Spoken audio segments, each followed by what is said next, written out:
Hey, what's up, everyone? So, I'm not feeling too good today. I have a headache and stuff, but I wanted to get this video out. Um,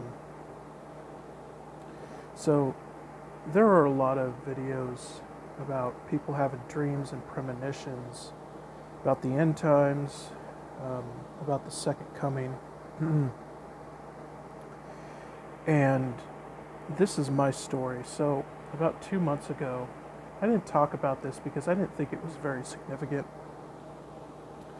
Um, I don't know if other people are doing this out there, but I didn't want to add anything to my dream.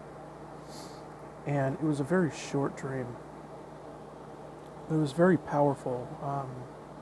It was enough to where I was in shock for about 5 minutes when I woke up. And I'm not a crier, but I did shed a couple tears after I knew what it was. It was put into my spirit what it was. So anyway, I'll just get to the dream and then talk about it afterwards. So in my dream, I was with my fiance at a store, and for some reason I had to go out to the car. When I went out to the car, there was a bunch of people. Um, People were coming out of their car. There was people bicycling through the parking lot, and I remember once I started walking back to the store, out of nowhere, I started hearing things that were shocking to me. And what it looked like there was a series of comets coming down. But it was about dusk, and you could see the sky, and it was that pale blue right before the sun comes down. And I looked over across the street, and it was a heavily wooded area, but there was another store over there, and there were people there too. And I saw what looked like just this comet that's full of light crashing down. The only thing is that it didn't make any noise. And once it reached the earth, there was this bright blue and white light that just emanated from it. I was scared. I was like, "That's what the heck is this?" And all of a sudden, I felt this tremendous amount of peace. So I looked around behind me on the opposite side of where this thing came down, and people saw it too, and they were running. They were freaking out. And me and this black woman just looked at each other, and we smiled, and we looked up, and there were dozens of these things coming down. Now, where the store is, this particular store that I go to, there's a bunch of trees right behind it and on the side of it. And I looked up, and I saw one coming for me. And I should have been scared, but I wasn't. I understood that this was the second coming. And before I saw this light heading for me, I thought, please don't leave me. Please don't let me stay here. And then I looked up and I saw this thing coming for me. And as soon as it hit me, I was surrounded by this bright white light. And the peace that I felt just before that was nothing compared to what I felt when this thing hit me. And as soon as the white light surrounded everything and I couldn't see anything, I woke up. Now, very short dream, but the feeling that I had about this, I've had dreams that are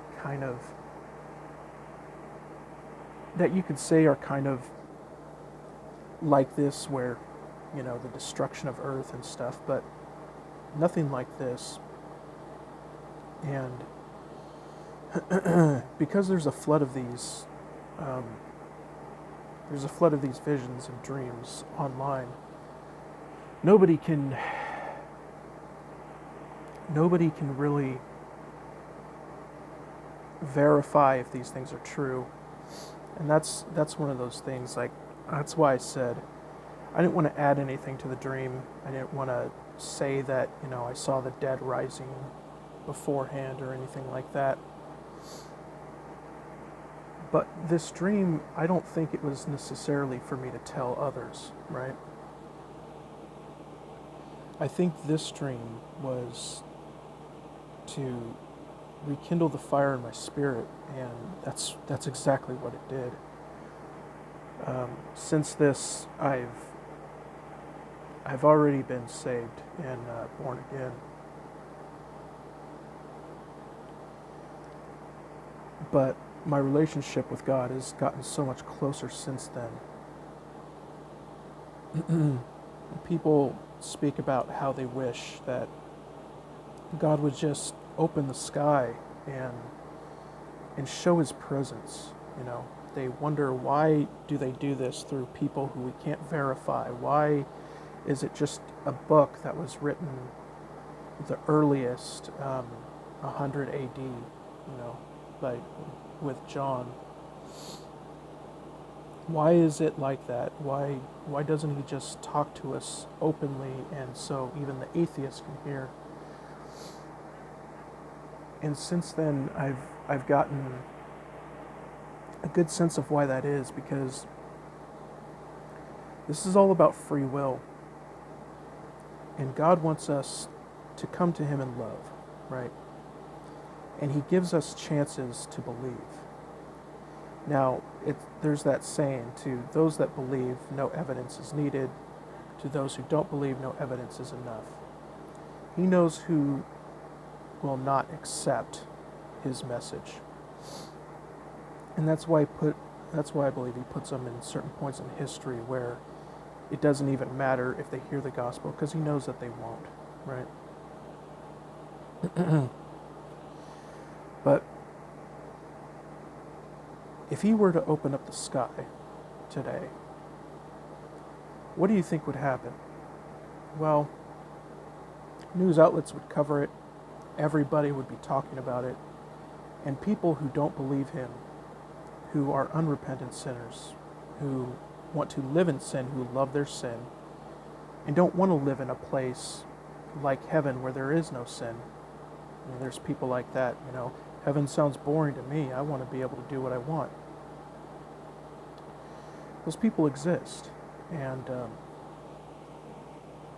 if he were to open up the sky, all those people would start following him out of fear.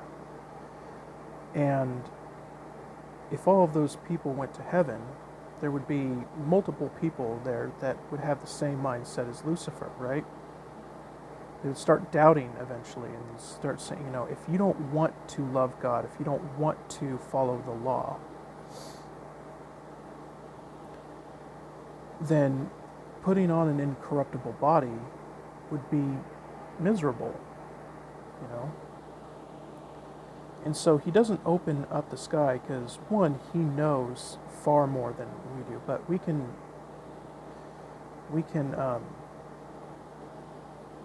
think for ourselves and figure out why that is, why he doesn't do that. I mean, close to 99% of the population would be like, oh, he is real, I'm going to start following him now. I don't want to get into the theology of it, but